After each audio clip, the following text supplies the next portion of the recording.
Are humans animals? 101. Humans are a group of a large animal species called mammals, broken up into a group of primates. Primates are broken up into two separate groups called cephalopods and menolopods.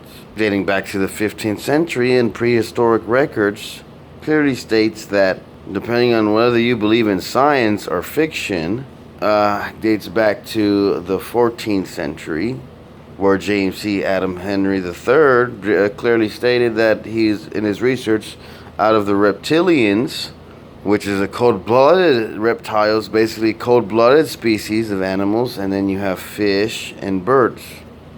So out of all these categories, we fall in the mammal categories, warm-blooded. So reptiles are cold-blooded, birds, they're warm-blooded, but they have feathers. So the only weirdest mammal is the platypus. The reason why the platypus is the weirdest mammal is because it lays eggs like a bird, because mammals don't lay eggs. So and then it swims like a fish. So it's a hemilopod. Out of the strangest and only singular category by itself is the platypus. There was other species of these types that fell in the same category of platypus, but they were all extinct during the dinosaur period and the Ice Age. There was other creatures like the platypus, but like I said, they all got extinct. Other species have been gone extinct even now, closer to the century. The dodo birds and wolf tiger.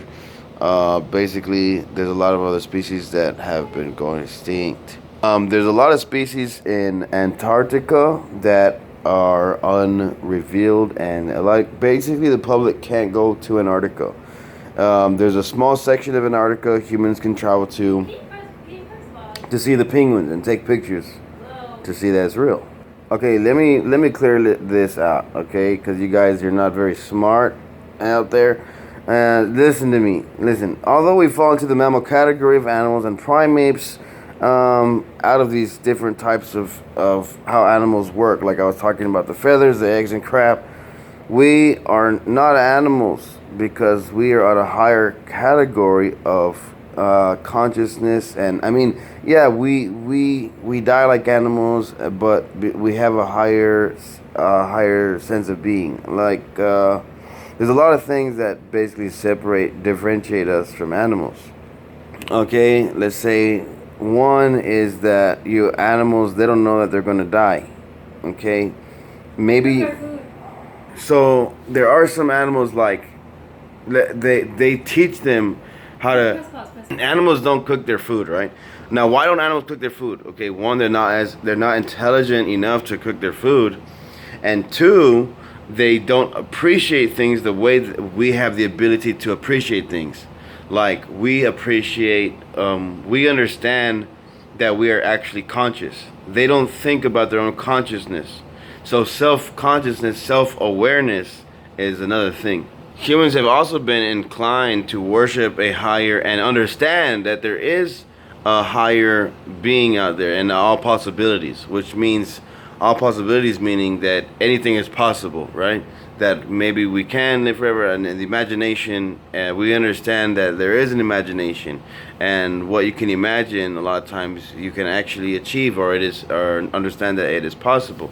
So animals don't really have a spiritual side. Like you don't go and you don't see a dog like bowing down, to a statue. Like in every race and religion right now in the world, there are different segments of spiritualities. There's different, Buddha, the Hindus, the different, basically worshiping different gods or deities or entities. Although some, like you say, animals can't love, but some dogs, you say, dogs love their owners all the time, and animals can't talk. Well, so they've